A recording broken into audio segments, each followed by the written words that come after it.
few months ago, I visited Bangladesh for the first time in my life, and I completely fell in love with its energy, its food, but most importantly, its people. One of the most kindest and most welcoming locals I ever met during my travels.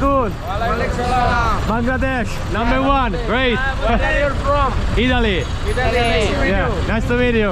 Nice to meet you. So for all these reasons, I was considering coming back to Bangladesh in September 2024. However, unfortunately, what is currently happening in the country put all my plans on hold for the moment.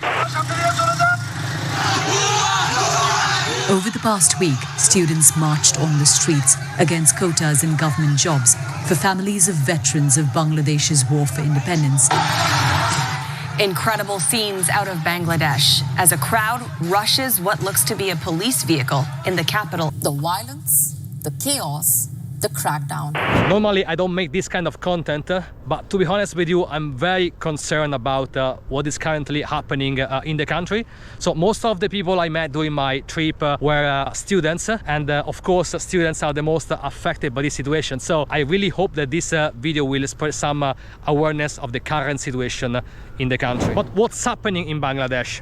So first of all, in order to understand the current situation, we need to jump back in time for a moment. So the Bangladesh as we know it today was originally part of Pakistan and was known as East Pakistan. So Bangladesh got its independence from Pakistan in 1971 during a very bloody war called the Bangladesh Liberation War, which caused more than 3 million casualties among both armies and civilians. And during the Liberation War, a specific group of people took the responsibility of defeating the Pakistan army and ultimately got the merit of the victory. So basically they were the heroes of Bangladesh after the liberation.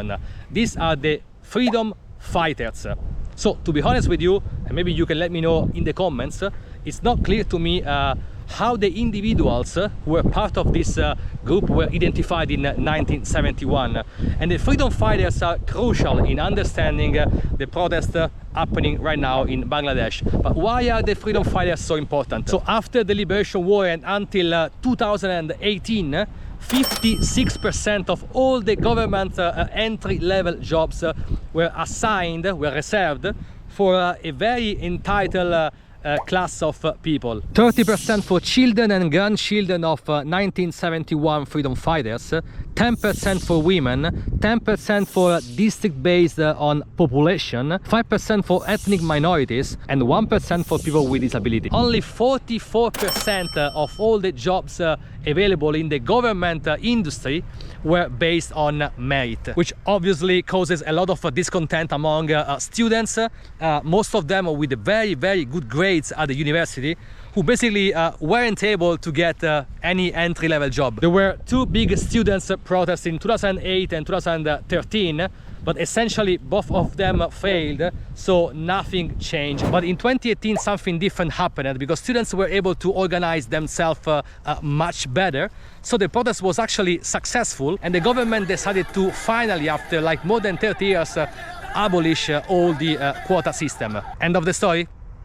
Unfortunately not. For some mysterious reason, on the 14th of July 2024, the High Court of Bangladesh issued an official decision to reintroduce the 30% quota for the children and grandchildren of the freedom fighters of the 1971 Liberation War. And that's the main reason why the students are currently protesting in Bangladesh. But that's not the only reason. On the 7th of July, so 1 week earlier, Bangladeshi investigative journalists revealed that for 12 years, the results of the most important public exam in Bangladesh, called BCS, so Bangladeshi Civil Service, have been constantly compromised. So until that point, the students believe that okay, there were this 50% quota for some specific categories of people, but at least they could compete for the remaining 44% of jobs available. But that was a lie. In my opinion, that it's absolutely disgusting. So can you imagine like studying years and years, so sacrificing basically the best years of your life for a goal that it's either not accessible to you, or two, even worse, it's been stolen from your hands. Right, now you might be wondering why are these quotas so important and why are students protesting so hard? Very good question. In order to answer it, let's have a look at some unemployment statistics of Bangladesh. First of all, there are more than 2 million people entering the job market every year in Bangladesh. Second, at the moment, there are 32 million people unemployed in Bangladesh out of a population of 170 million. And finally, the most shocking number, at the last government entry-level job test, there were 346,000 candidates for just 3,000 jobs.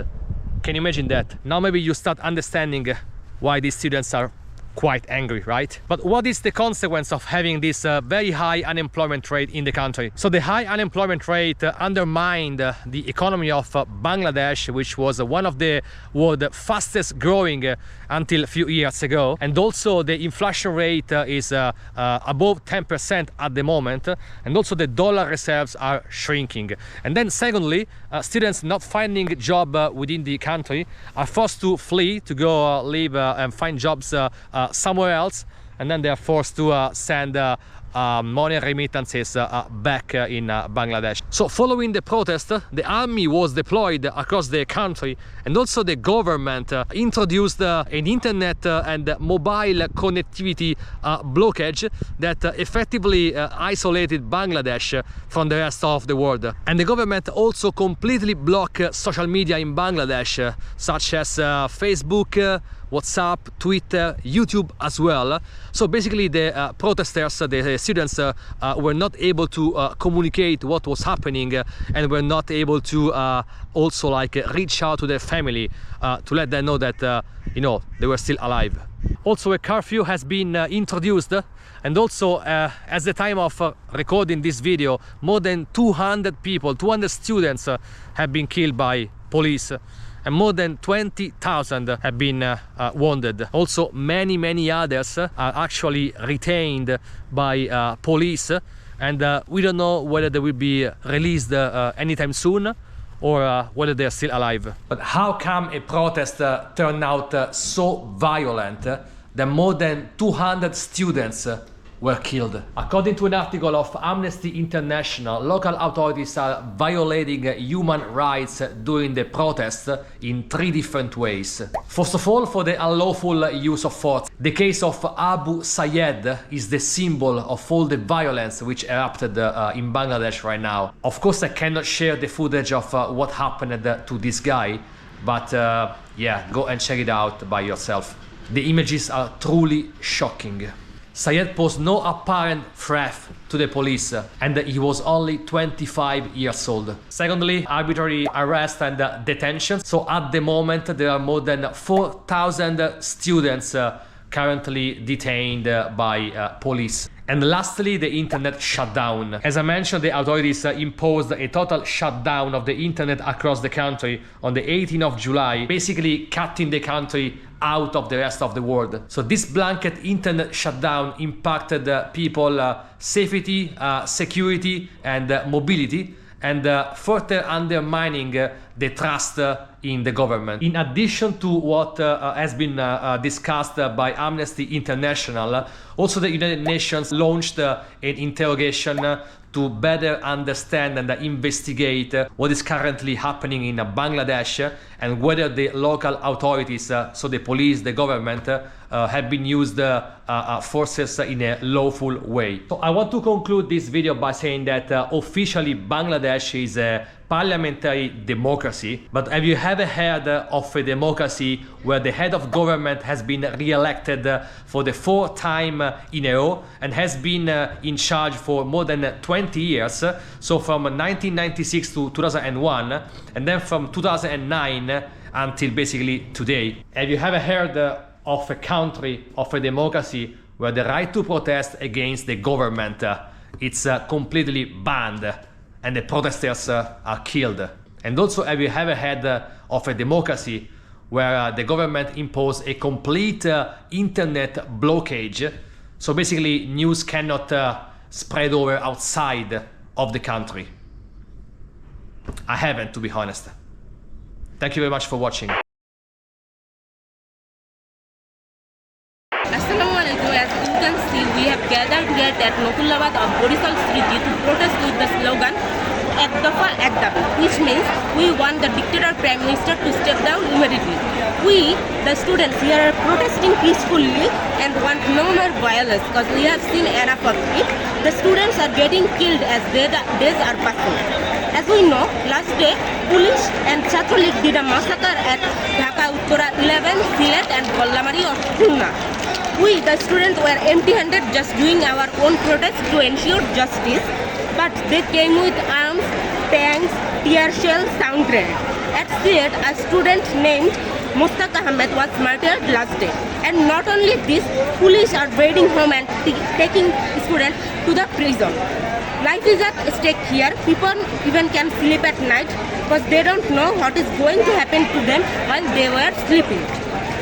Police was supposed to be act like our guardian, but they are killing us instead. Despite of this situation, the students have their moral high. They are gonna not hunch their back again.